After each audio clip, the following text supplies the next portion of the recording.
வணக்கம் மக்களே, எல்லாம் நல்லா இருப்பீங்கன்னு நினைக்கிறேன். So welcome back to New Jersey. இது வந்து பார்த்திங்கன்னா நம்ம பெருமாள் கோயில் நியூ ஜெர்சியில் பிரிட்ஜ் வாட்டரில் இருக்குது. இங்கே எதுக்கு நான் இன்றைக்கி வந்திருக்கேன்னா சாமி கும்பிட வந்தேன். அதே மாதிரி ஒரு கார் ஒன்று வாங்கினேன். ஏன்னா நம்ம கார் ட்ரேட் பண்ணுறது வழக்கம். என்னோடய BMW இருக்கட்டும், இல்லை என்னோடய RAV4 நான் வாங்கின RAV4 இருக்கட்டும், இதுக்கு முன்னாடி நான் வாங்கின காரு. ஸோ எல்லா காரையும் நான் வந்து இங்கே பூஜை பண்ணிவிட்டு தான் நம்ம வந்து வெளியில் எடுத்துருவோம். அதே மாதிரி இன்றைக்கி நான் ஒரு கார் வாங்கியிருக்கேன். இந்த கார் வந்து பார்த்திங்கன்னா என் மனைவிக்காக வாங்கினோம். ஸோ எனக்காக இல்லை. ஸோ அந்த காரை நான் உங்களுக்கு காமிக்கலாம். அதே மாதிரி பூஜை பண்ணோம். பூஜை பண்ணிவிட்டு அந்த ஐயர் வந்து போயிட்டார். ஏன்னா நம்ம தமிழர் முறைப்படி, இந்தியன் முறைப்படி நம்மளுக்கு வந்து எந்த ஒரு விஷயம் பண்ணாலும் நம்ம வந்து கடவுளோட காலில் வச்சு நம்மளுக்கு எடுத்து தான் பழக்கம். சரி, இதான் கோயிலுங்க. இது வந்து கோயிலோட பின்புறம். நம்ம மக்கள் வந்து பூஜை பண்ணவங்களுக்கு இங்கே தெரியும். ஸோ தெரியாதவங்களுக்காக நான் சொல்கிறேன். ஸோ இதுதான் வந்து பின்புறம். கோயில் வந்து முன்புறம் அந்த பக்கமாக இருக்குது, பின்புறம் இந்த பக்கம் இருக்குது. இப்போ நான் போகும்போது நான் அப்படியே எனக்கு காமிக்கிறேன் முன்புறம் எப்படி இருக்குன்னு. ஸோ அதே மாதிரி பின்புறம் வந்தீங்கன்னு வச்சுக்கோங்களேன், இது வந்து ஒரு ஷெட்டு மாதிரி இருக்கும். முதல் காரை பாருங்கள். இதுதான் காரு. 2024 2024 இதோட மாடலு டொயோட்டா கேம்ரி. பாருங்கள், எலுமிச்சம்பழம்லாம் வச்சு அப்படியே ரெடியாக நிற்கிது. அவர் வந்து பூஜை பண்ணிவிட்டு அப்படியே போயிட்டாப்புல. சரின்ட்டு அவர் போனதுக்கப்புறம் நம்ம எடுத்துக்கலாம் அப்படிங்கிறனால அப்படியே வந்துருக்கோம். இதுதான் நம்ம வண்டி. எப்படி நல்லா இருக்கா பாருங்க. நம்மளுக்கு கருப்பு வந்து ரொம்ப பிடிக்கும். சரி, அதனால் கருப்பே வாங்கிடலாம் அப்படின்ட்டு கருப்பு வாங்கிட்டோம். இதுதான் வண்டி. இதுதான் வண்டி. ஓகேவா? இன்டீரியர் உங்களுக்கு நான் காமிக்கல. இதுதான் உள்ள.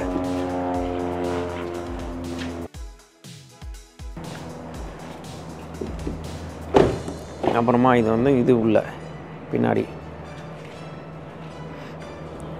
இன்றைக்கி வந்து செவ்வாய்க்கிழமை, சரிங்களா? அதனால் வண்டி நம்ம பூஜை பண்ணிவிட்டு அப்படியே வெளியில் போயிட்டு எங்கேயாவது சாப்பிட போகலாம் அப்படின்னு பிளான் பண்ணியிருக்கோம்.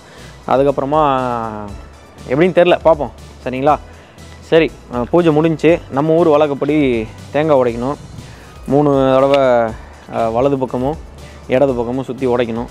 உடைச்சிட்டு அப்படியே வண்டியை மூவ் பண்ணலாம். சரிங்களா? ஸோ இது வந்து ஏற்கனவே ஒன்று உடைச்சோம். இது வந்து சரி உங்களுக்கு காமிக்கணும் அப்படிங்கிறதுக்காக 3 தடவை வந்து வலது பக்கமும் 3 தடவை வந்து இடது பக்கமும் சுற்றணுமா, சுற்றிட்டு அதுக்கப்புறம் தேங்காய் உடைக்கணுமா. ஸோ நம்மளோட சம்பிரதாயப்படி. சரிங்களா?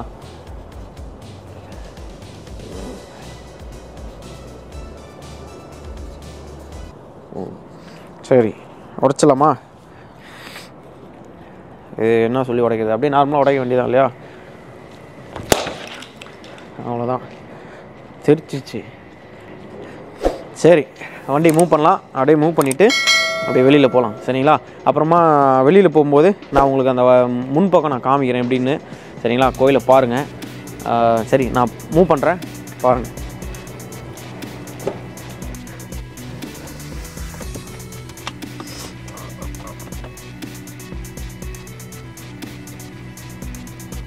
ஓகே, சாமி கும்பிட்டாச்சு.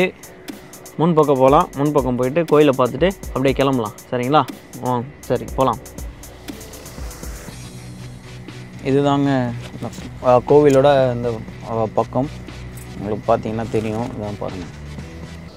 அப்படியே இங்கேருந்து முன்னாடி போகலாம்.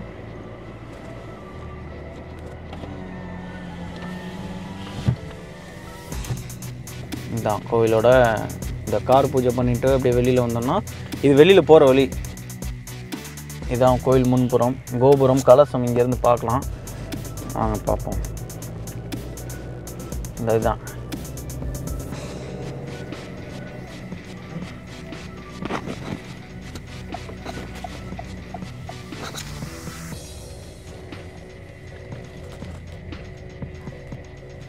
இதுதான் கோயிலோட முன்புறம்.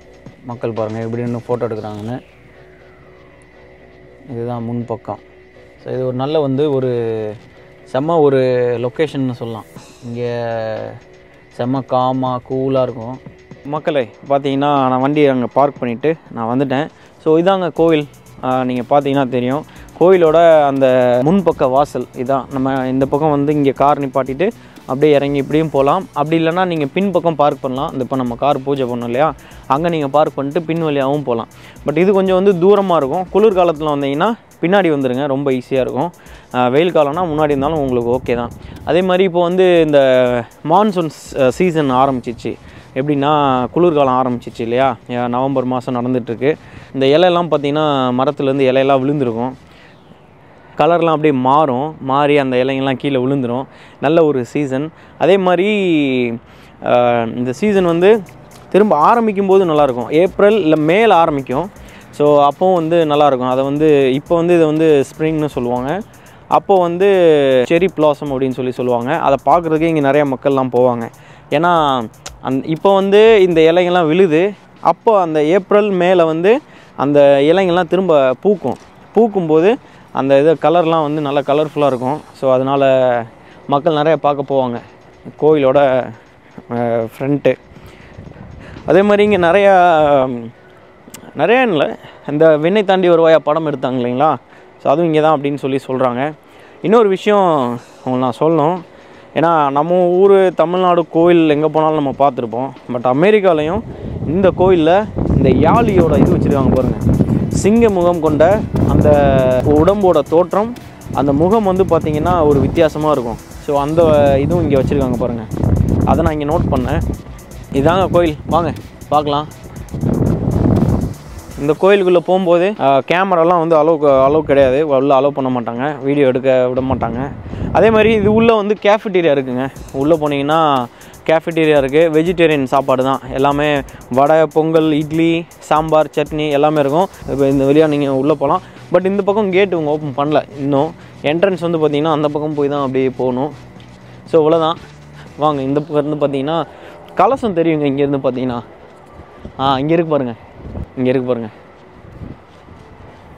இது வந்து மெயினான கலசம். அப்புறமா கோயிலுக்கு மேலே அங்கே ஒரு கலசம் வச்சுருக்காங்க பாருங்கள். இது வந்து கோயிலோட கலசம். இங்கே பாருங்கள் அதுக்கப்புறமா இங்கே வந்து இது வந்து இந்த கொடி கம்பம். இதுதான் கோவில். இது வந்து சுற்று வட்டாரம். நம்ம வண்டி அங்கே நிற்கிது, அப்படியே எடுத்துகிட்டு வீட்டுக்கு போகலாம். சரி வாங்க போகலாம். இப்போ பார்த்தீங்கன்னா நம்ம அங்கேருந்து வந்துட்டோம்.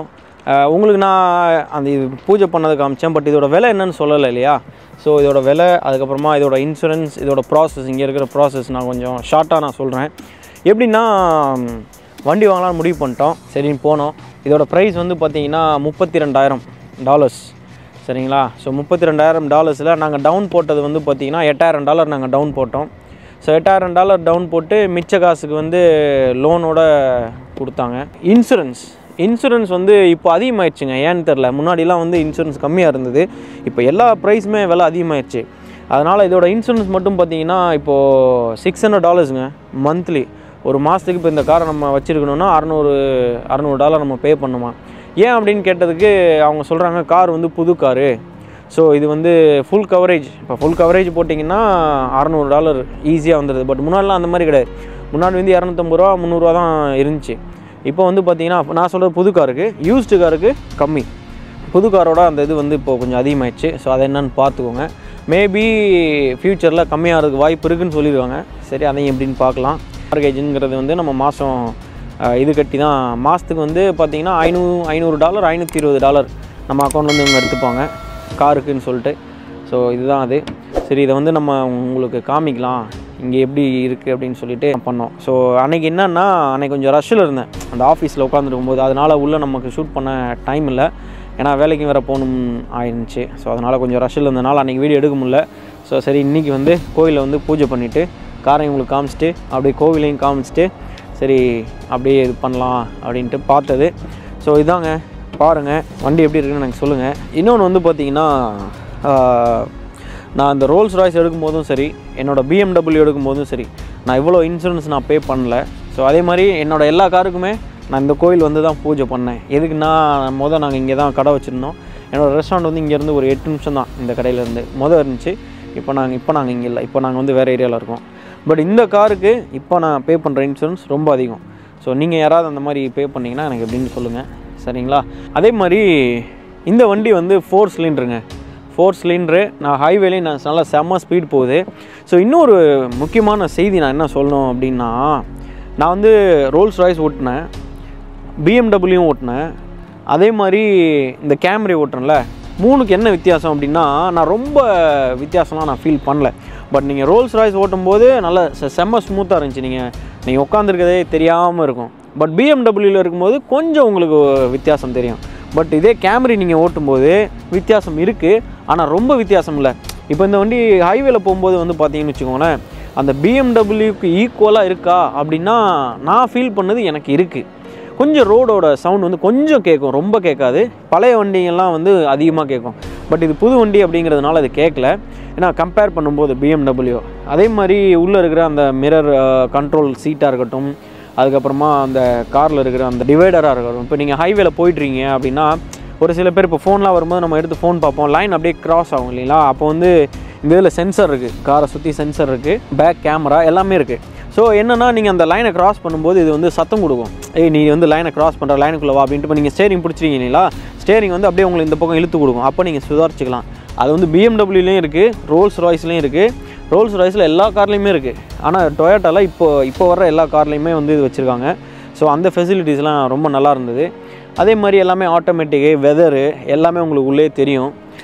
அதே மாதிரி நல்ல டிஸ்பிளே இருக்குது. நான் உங்களுக்கு உள்ளே நான் காமிக்கிறேன் எப்படி இருக்குன்னு, சரிங்களா? 2024 இப்போ எடுத்தேன், சரிங்களா? அதே மாதிரி 2025ஓட காரும் அவங்ககிட்ட இருந்துச்சு. ஆனால் அந்த கார்லாம் எப்படின்னா கேஸ் கிடையாதான், எல்லாமே எலக்ட்ரிக். இப்போ வர்ற கார் எல்லாமே எலக்ட்ரிக்காக மாறிக்கிட்டே வருது. எனக்கு இன்னொரு பெரிய கேள்விக்குறி இருக்குது. ஏன்னா இந்த உலகத்தில் எக்கச்சக்கமான கேஸ் ஸ்டேஷன்லாம் மக்கள் வச்சுருக்காங்க. இப்போ இனிமேல் வரக்கூடிய காலங்களில் எல்லாமே எலக்ட்ரிக் காராக வந்துச்சுன்னு வச்சுக்கோங்களேன். அப்போ அந்த கேஸ் ஸ்டேஷனோட நிலைமை என்ன, அதெல்லாம் எப்படின்னு எனக்கு ஒன்றும் புரியல. ஸோ எனக்கு என்ன ஆக போகுது, நான் ஃப்யூச்சர் என்ன ஆக போகுதுன்னு தெரில. ஒரு பக்கம் இலான் மஸ்க் என்னென்னா எல்லாமே எலக்ட்ரிக் காராக தயாரிச்சிட்ருக்காரு. ஸோ மற்ற கம்பெனிஸ் எல்லாமே பிஎம்டபிள்யூவாக இருக்கட்டும், ஈவன் ரோல்ஸ் ராய்ஸ், இப்போ ரோல்ஸ் ராய்ஸில் வர்றது கூட எலக்ட்ரிக் கார் வந்துச்சுங்க, இப்போ கேஸில் வரல. அப்போது மொத்தமாக எல்லா காருமே, இப்போ டொயோட்டாவாக இருக்கட்டும், இல்லை ஹுண்டாயாக இருக்கட்டும், ஹோண்டாயாக இருக்கட்டும், நிஷானா, எல்லா காருமே இப்போ வந்து பார்த்திங்கன்னா எலக்ட்ரிக்லேயே வர ஆரம்பிச்சிச்சு. ஸோ என்ன ஆக போகுதுன்னு எனக்கு தெரில, ஃப்யூச்சர் நம்ம பார்க்கலாம். ஸோ அவ்வளோதாங்க. ஸோ இதுதாங்க இன்டீரியர். நீங்கள் பாருங்கள், இது உள்ளே வந்து ஃப்ரண்ட்டு. நாங்கள் கோயிலுக்கு போனோம், பொங்கல் கொடுத்தாங்க, பிரசாதம் அது. ஸோ இது வந்து உங்களுக்கு நல்ல ஒரு டிஸ்பிளே உங்களுக்கு வந்துடும் இங்கே பாருங்கள். ஸோ இதில் வந்து உங்களுக்கு எல்லாமே வந்துடும், ஹோமு, அதுக்கப்புறமா மெனுவில் போனீங்கன்னா நல்ல சரியான ஆப்ஷன். ஸோ பிஎம்டபிள்யூலேயும் வந்து பார்த்திங்கன்னா நல்ல ஒரு ஸ்க்ரீன் இருக்கும். ஸோ எனக்கு ரொம்ப பிடிச்சிருந்துச்சி அது. ஸோ அதே மாதிரி அவ்வளோ பெருசானா இல்லை, பட் ஒரு நல்ல டீசெண்டான ஒரு இது கொடுத்துருக்காங்க. அதுக்கப்புறமா ஹேண்டில் வந்து பார்த்திங்கன்னா உங்களுக்கு எல்லாமே பேஸான மாடல்ஸ். அதுக்கப்புறமா ஸ்பீடிங் மிஷின்ஸ், அதுக்கப்புறமா இந்த கேஸு எல்லாமே இங்கே கொடுத்துருக்காங்க. அப்புறம் கால் வச்சுக்கக்கூடிய ஒரு நல்ல ஒரு இடம். அதே மாதிரி இந்த காரில் வந்து ஆக்சிலேட்டர் பார்த்திங்கன்னா உங்களுக்கு தெரியும், பிஎம்டபிள்யூவில் இந்த மாதிரி வரும். இங்கே பாருங்கள், இந்த மாதிரி வரும். ஆக்சிலேட்டர் கொடுத்திங்கன்னா இந்த மாதிரி தான் இருக்கும். இது வந்து பிரேக்கு, அவ்வளோதான். கால் நல்லா வச்சுக்கக்கூடிய ஒரு நல்ல ஒரு கம்ஃபர்டபுளான ஒரு இடம், அவ்வளோதான். அதுக்கப்புறமா மேலே வந்து இங்கே வந்து நீங்கள் இந்த சன் கிளாஸ் வச்சுக்கலாம், அதுவும் நல்லாயிருக்கு. ஸோ இவ்வளோதாங்க இந்த காரோட இது, நல்லா இருக்குல்ல? ஸோ இன்னொரு விஷயம் என்னென்னா, அமெரிக்காவில் வந்து கார் வாங்குறது வந்து ஒரு சாதாரண விஷயந்தாங்க. ரொம்ப கஷ்டமான விஷயம்லாம் கிடையாது, ரொம்ப சாதாரணமான விஷயந்தான். ஸோ அதே மாதிரி நான் வாங்கினது இந்த டொயோட்டா கேம்ரி அப்படிங்கிறது வந்து எனக்கு தெரிஞ்சு ரொம்ப நல்ல காரு. ஃபேமிலி, நீங்கள் இப்போ ஸ்டூடெண்ட்டாக இருக்கீங்க, இல்லை ஃபேமிலியாக இருக்கீங்க, இல்லை வயசான தாத்தா பாட்டி அவங்களுக்காக அப்படின்னாலும் இது செம்ம வண்டி, சூப்பராக இருக்கும். ரொம்ப ஸ்மூத்தான ஒரு வண்டி நான் ரெஃபர் பண்ணுவேன் டொயோட்டாவில். அதே மாதிரி நீங்கள் எஸ்யூவி போனாலும் எஸ்யூவியும் நீங்கள் போகலாம். எஸ்யூவியும் வந்து நல்ல வண்டி தான், பட் இது வந்து உங்களுக்கு கொஞ்சம் மைலேஜ் நல்லா கொடுக்கும், நல்லா ஸ்மூத்தாக இருக்கும். ஸோ அதனால் இந்த கார் நான் ரெஃபர் பண்ணுவேன், அவ்வளோதான். சரி, அப்படியே பார்த்துட்டே வாங்க. இதுதான் கோயிலுக்கு வெளியில்.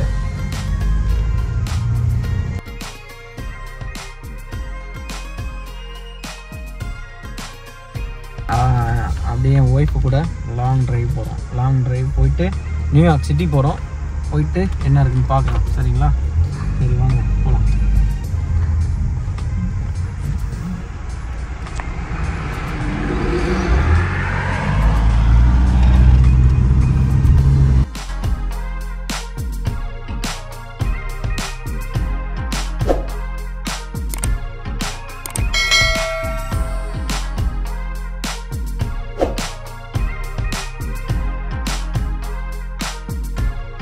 மக்களே, பிரேக்லாம் எதுவுமே போடல. கார் வந்து ஹைவேல போயிட்டுருக்கு. ஸ்பீடு வந்து பார்த்திங்கன்னா 80 போகுது. இப்போ 80 ஆமாம் 80 போகுது. உங்களுக்கு மீட்ரு பார்த்திங்கன்னா தெரியும். மீட்ரு பார்த்திங்கன்னா தெரியும் ஸ்பீட் மீட்ரு. அப்படியே ஹைவே பாருங்கள். வண்டி வந்து உங்களுக்கு வந்து என்ன சொல்கிறது, ஸ்மூத்னஸ். நான் சொன்ன அந்த ஸ்மூத்னஸில் உங்களுக்கு இங்கே தெரியுது. என்னென்னா அந்த பிஎம்டபிள்யூவில் நம்ம போகும்போது எவ்வளோ ஸ்மூத் இருக்குமோ அந்த ஸ்மூத் இங்கே இதில் இருக்குது. சவுண்டே வந்து ரொம்ப சாஃப்டாக இதாக இருக்கும். இந்த வெளியில் இருக்க அந்த நாய்ஸ் எதுவுமே கேட்கல. ரொம்ப நல்லாயிருக்கு. இதை தான் நான் சொன்னேன். நல்லாயிருக்கு, நல்ல வண்டிங்க.